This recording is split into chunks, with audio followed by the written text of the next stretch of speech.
Hello hi നമസ്കാരം. എല്ലാവർക്കും താരൂസ് വേൾഡിലേക്ക് സ്വാഗതം. ഇന്ന് നമ്മുടെ അതിഥി മലയാളികൾക്ക് ഏറെ സുപരിചിതനായ സാഹിത്യകാരൻ, കാരുണ്യപ്രവർത്തകൻ, കലാകാരൻ, സിനിമ സീരിയൽ നടൻ എന്നീ നിലകളിൽ ഏറെ പ്രസിദ്ധനായ ശ്രീ കൊല്ലം തുളസിയാണ്. അദ്ദേഹത്തിനെ കുറിച്ച് പ്രത്യേക ഒരു ആമുഖത്തിൻ്റെ ആവശ്യമില്ല. അദ്ദേഹത്തെ നമുക്ക് താരൂസ് വേൾഡിലേക്ക് സുസ്വാഗതം. കേരളം നന്നാവണമെങ്കിൽ ചില മുതിർന്ന നേതാക്കൾ ചാവണം എന്ന പ്രസ്താവനയായിരുന്നു കഴിഞ്ഞ വീഡിയോയിലെ നമ്മളുടെ ചർച്ചാ വിഷയം. നമുക്ക് അടുത്ത വീഡിയോയിലേക്ക് പോകാം. അങ്ങനെയെങ്കിൽ കേരളത്തെ രക്ഷിക്കാൻ എന്താണ് മാർഗം?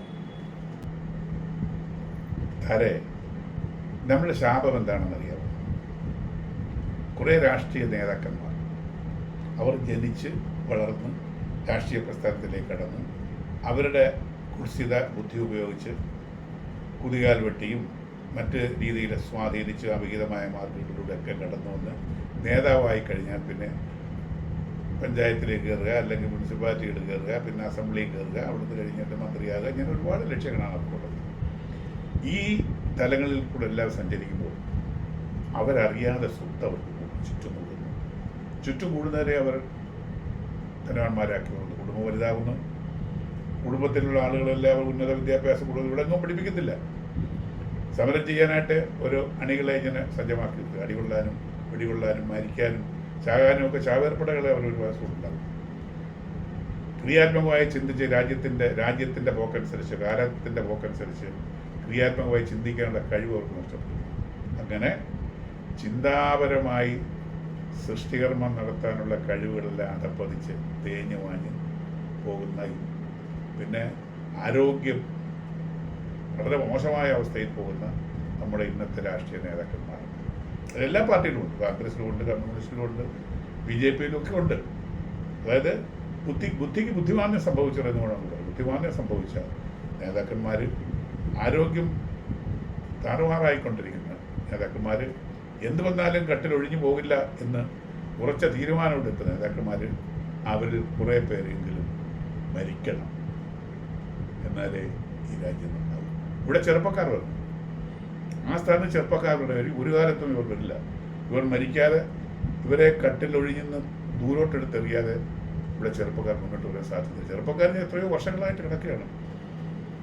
ഒരുപക്ഷേ തന്തമാർ ഒരു പരിധി വിട്ടുകൊടുത്തതിൽ മക്കൾ സ്വയം പാർട്ടിയെങ്കിലും മാറി നേതാവാകാൻ ശ്രമിക്കുകയാണ്. അതാണ് ഇന്നത്തെ അവസ്ഥ കാണുന്നില്ല. നമ്മുടെ ഇപ്പോഴത്തെ ഏറ്റവും വലിയ അവസ്ഥ അറിയാമല്ലോ. കെ ആന്റണിയുടെ മകൻ വന്നു, ഉമ്മൻചാണ്ടിയുടെ മകൻ വന്നു, കെ കരുണാകരൻ്റെ മകൻ വന്നു, നേരത്തെ വേറെ വല്ലതും വന്നിട്ടുണ്ട്. അപ്പോൾ സഹികെട്ടാണ് മക്കൾ രാഷ്ട്രീയം കളഞ്ഞിട്ട് മറ്റൊരു പാർട്ടിയിലേക്ക് ചേർന്ന് അവരവർ പറ്റി പറഞ്ഞിരിക്കുന്നത്. ഈ അവസ്ഥ ഇവിടെ ഉണ്ടാകും. അതാണ് എൻ്റെ ആഗ്രഹം. ഈ വരുന്ന തിരഞ്ഞെടുപ്പിൽ സാർ ആരുടെ പക്ഷത്താണ്? അതൊരു വല്ലാത്ത ചോദ്യമാണ്. ഞാൻ ആരുടെ പക്ഷത്താണ്? ഒറ്റവാക്കിൽ പറഞ്ഞാൽ ഞാൻ ആരുടെ പക്ഷത്തുമല്ല. പക്ഷേ ചില പക്ഷത്ത് ഇല്ലെന്ന് പറയാനും എനിക്ക് വിഷമമുണ്ട്. ന്യൂനപക്ഷത്തോ ഭൂരിപക്ഷത്തിനോടോ ഒന്നുമല്ല. രാജ്യ സംരക്ഷണത്തിന് വേണ്ടി ആരാണ് നിലകൊള്ളുന്നത്? രാജ്യത്തിൻ്റെ ഭദ്രതയ്ക്ക് വേണ്ടി, രാജ്യത്തിൻ്റെ ഉന്നമനത്തിന് വേണ്ടി, രാജ്യത്തുള്ള ജനങ്ങളുടെ സൗഭാഗ്യത്തിന് വേണ്ടി, അല്ലെങ്കിൽ സാധുക്കൾക്ക് വേണ്ടി നിലകൊള്ളുന്ന സർക്കാർ ആരാണോ, അതേത് രാഷ്ട്രീയ പാർട്ടിയും ആ പക്ഷത്തോടാണ് എനിക്ക് അറിവ്. അങ്ങനെ വെച്ച് നോക്കുമ്പോൾ എനിക്ക് ഇപ്പോൾ കോൺഗ്രസിനോട് തീരെ താല്പര്യമില്ല. ഞാൻ കോൺഗ്രസ്സുകാരനായിരുന്നു. എൻ്റെ ചെറുപ്പകാലത്ത് കോൺഗ്രസ്സുകാരനായിരുന്നു. പക്ഷേ കോൺഗ്രസ്സിൽ നിന്ന് മാറാൻ പ്രധാനപ്പെട്ട കാര്യങ്ങളൊന്നാണ്, ഞാൻ 13-ാമത്തെ വയസ്സിലും 14-ാമത്തെ വയസ്സിലും കീജയെ വിളിച്ച അതേ നേതാക്കന്മാരെയാണ് 75-ാമത്തെ വയസ്സിലും കീജയെ വിളിക്കുന്നത്. അവർ ചത്തു മാറുന്നതല്ലാതെ അവർ മറ്റുള്ളവർക്ക് വേണ്ടി, ചെറുപ്പക്കാർക്ക് വേണ്ടി, പുതുരക്തത്തിന് വേണ്ടി ഒഴിഞ്ഞു കൊടുക്കുന്ന ഒരു പ്രവണത കോൺഗ്രസ്സിലും കണ്ടിട്ടില്ല. അതുകൊണ്ട് എനിക്ക് മാറണമെന്ന്. അപ്പോൾ ഇങ്ങോട്ട് വന്നാൽ വേറെ ഏത് പാർട്ടിയിലും അവിടെയും ഇതില്ല. അവിടെയും ഇതൊക്കെ തന്നെയാണ്. ഞാൻ പേരെടുത്ത് പറയുന്നില്ല. എല്ലാ പാർട്ടിയിലും ഈ ഒരു വൃത്തികെട്ട നാണംകെട്ട പ്രവണത തുടരുകയാണ്. ഇത് മാറണം. ഇത് മാറിയേ പറ്റത്തുള്ളൂ. അപ്പോൾ അതൊക്കെ വെച്ച് നോക്കുമ്പോൾ എനിക്കിപ്പോൾ കേന്ദ്രം ഭരിച്ചുകൊണ്ടിരിക്കുന്ന പ്രധാനമന്ത്രി ശ്രീ നരേന്ദ്രമോദിജിയോട് അദ്ദേഹത്തെ ഞാൻ അങ്ങേയറ്റം ആദരിക്കുന്നു, ബഹുമാനിക്കുന്നു, സ്നേഹിക്കുന്നു.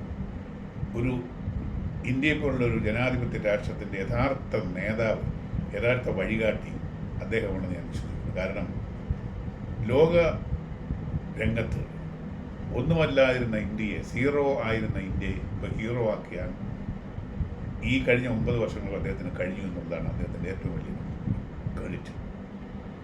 ഇന്ന് ഇന്ത്യ ചർച്ച ചെയ്യപ്പെടുകയാണ്. ലോകരാജ്യങ്ങൾ സാമ്പത്തിക ശക്തിയായി വളർന്നുകൊണ്ടിരിക്കുകയാണ്, സാംസ്കാരികമായി വളർന്നുകൊണ്ടിരിക്കുകയാണ്, പുതിയ നൂതനങ്ങളുടെ പരിഷ്കാരങ്ങളുടെ അങ്ങ് കൊടുമുടിയിലേക്ക് നടന്നുകൊണ്ടിരിക്കുകയാണ്. ഇന്ന് പട്ടിണി രാജ്യത്ത് നിന്ന് മാറിക്കൊണ്ടിരിക്കുകയാണ്. അഴിമതിയൊന്നും ഒഴിച്ചു പറയാൻ പറ്റത്തില്ല. ആഗോളമായി അഴിമതി നിലനിൽക്കുന്നിടത്തോളം കാലം ഇന്ത്യയിൽ മാത്രമായിട്ട് അഴിമതി നിർത്താനും പറ്റത്തില്ല. പക്ഷേ അഴിമതിയുടെ തോത് കുറച്ചുകൊണ്ടിരിക്കുകയാണ്. അതെല്ലായിടത്തും ഉണ്ടെന്ന് ഞാൻ പറയുന്നില്ല. കൊടും അഴിമതിക്കാരുണ്ടായ അത് BJP-യിലും ഉണ്ട്, ബാക്കി പാർട്ടികളുള്ളതുപോലെ BJP-യിലും ഉണ്ട്. അതങ്ങനെയാണ്, അതിന് മാറ്റാനൊരു കാര്യം സാധ്യമല്ല. പക്ഷേ താരതമ്യേന കുറഞ്ഞുകൊണ്ട് ഇപ്പോൾ ചെയ്യുന്നതോടൊപ്പം കുറേ നല്ല കാര്യങ്ങൾ പാവങ്ങൾക്ക് വേണ്ടി ചെയ്യാൻ കഴിയുന്നുണ്ട്. ഒരുപാട് എന്ത് ചെയ്തു എന്ന് ചോദിച്ചാൽ ഒരുപാട് കാര്യങ്ങൾ ചെയ്തു, എണ്ണമിട്ട് പറയാൻ എനിക്കിപ്പോൾ കഴിയുന്നില്ല. അത് വെച്ച് നോക്കുമ്പോൾ സാധാരണക്കാർക്ക് വേണ്ടി, പാവപ്പെട്ടവർക്ക് വേണ്ടി ഒരുപാട് നല്ല കാര്യങ്ങൾ ചെയ്തു വരുന്ന മോദിയുടെ നേതൃത്വത്തിലുള്ള BJP-യോട് എനിക്ക് അല്പം പക്ഷമുണ്ട്. കോൺഗ്രസിൻ്റെ കാര്യം പറയാനില്ല. കാര്യം കോൺഗ്രസിൻ്റെ ഏറ്റവും വലിയ പരാജയ കാരണം എന്താ? കോൺഗ്രസിൻ്റെ നേതാവില്ല. രാഹുൽ ഗാന്ധി എന്നൊരു നേതാവായിട്ട് അംഗീകരിക്കാൻ പറ്റത്തില്ല. പണ്ടിൻ്റെ എല്ലാവരും നേതൃസ്ഥാനങ്ങൾ തന്നു പറ്റിയ അപജയങ്ങളൊക്കെ നമുക്കറിയാം. അതിനുശേഷം ഇന്ദിരാഗാന്ധിയുടെ ഭാഗത്ത് നല്ലൊരു നേതാവായിരുന്നു, ശക്തിയായ ഒരു നേതാവായിരുന്നു. അതെല്ലാം നമ്മൾ അംഗീകരിക്കുന്നുണ്ട്. കുറേ നല്ല കാര്യങ്ങൾ ചെയ്തിട്ടുണ്ട്, ഇതൊന്നും പറയുന്നില്ല. പക്ഷേ അതോടൊപ്പം മറ്റു പല വിപത്തുകൾക്കും വിത്തിട്ടിട്ടാണ് അവർ പോയത്. പിന്നെ വന്ന് രാജീവ് ഗാന്ധി, അവർ പാരമ്പര്യമായിട്ട് ഇതൊന്നും മാറണ്ടേ? മറ്റുള്ളവരുടെ ചിന്തയിലേക്ക് ആ രക്തത്തിൻ്റെ പല രീതിയിൽ ചിന്തിച്ചുകൊണ്ടിരുമ്പോൾ എങ്ങനെ നമ്മുടെ രാജ്യത്തിന് മാറ്റം കാണും? രാഹുൽ ഗാന്ധി ഒരിക്കലും കോൺഗ്രസ് നേതാവായിരിക്കാൻ യോഗ്യനല്ല. അദ്ദേഹത്തിനുള്ള യോഗ്യതയുമില്ല, അർഹതയുമില്ല. ഇവിടെ വേറെ എത്രയോ ചിന്തിക്കുന്ന ചെറുപ്പക്കാർ നമ്മുടെ രാജ്യത്തുണ്ട്. ഇപ്പോൾ കോൺഗ്രസ് ശശി തരൂർ പോലുള്ള ലോക പുരുഷന്മാർക്കുണ്ട്. അപ്പോൾ കോൺഗ്രസ് ഇതിപ്പോൾ അനുദിനം നശിച്ചുകൊണ്ടിരിക്കുന്നു. അത് പ്രധാനപ്പെട്ടും ഈ രാഹുൽ ഗാന്ധിയുടെ നേതൃത്വമാണെന്ന് ഞാൻ വിശ്വസിക്കുന്നു.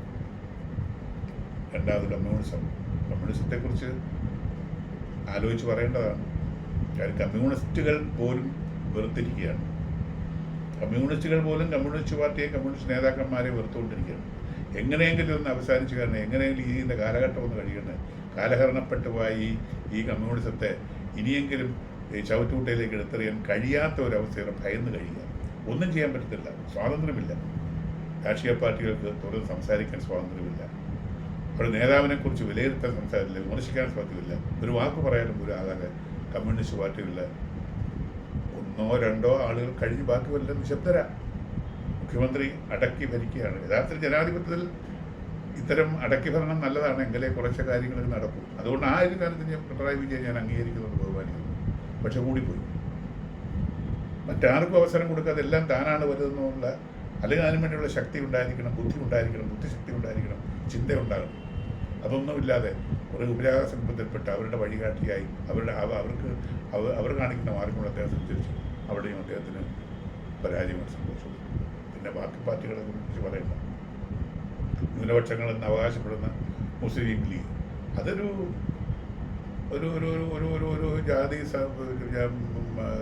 പാർട്ടി തന്നെയാണ്, ഒരു മതത്തിൻ്റെ തന്നെയാണ്, അല്ലെന്നും പറയാൻ പറ്റില്ല. മുസ്ലിം ലീഗിൽ മുസ്ലിങ്ങളെല്ലാം ഉള്ളത്. അപ്പോൾ പിന്നെ അതിന് മതപ്പാർട്ടിയാണ്. അവർക്ക് അവരുടെ കാര്യങ്ങൾ നിർത്താൻ വേണ്ടി എന്ത് കഷ്ടമാണ്. അറബി പഠിപ്പിക്കുന്ന ഒരു അധ്യാപകനും മറ്റു ഭാഷകൾ പഠിക്കുന്ന അധ്യാപകനും എന്നുള്ള ശമ്പളത്തിൻ്റെ വേർതിരിവ് അവരൊറ്റ കാര്യം മാത്രം എടുത്ത് നോക്കിയത്. അത്ര കണ്ട് അവരുടെ കാര്യങ്ങൾക്ക് വേണ്ടി മാത്രം നിലകൊള്ളുന്ന കുറച്ച് ചോട്ടാ പാർട്ടികൾ ഇതൊക്കെ ഉന്മൂലനം ചെയ്യും. ഇതിനൊക്കെ നിർത്തണം, എങ്കിലേ ഈ രാജ്യം നന്നാവും. പക്ഷേ അങ്ങനെ സംഭവിക്കാനും പോകുന്നില്ല. അത് തന്നെയാണ് നമ്മുടെ കുറ്റവും നമ്മുടെ പരാജയവും.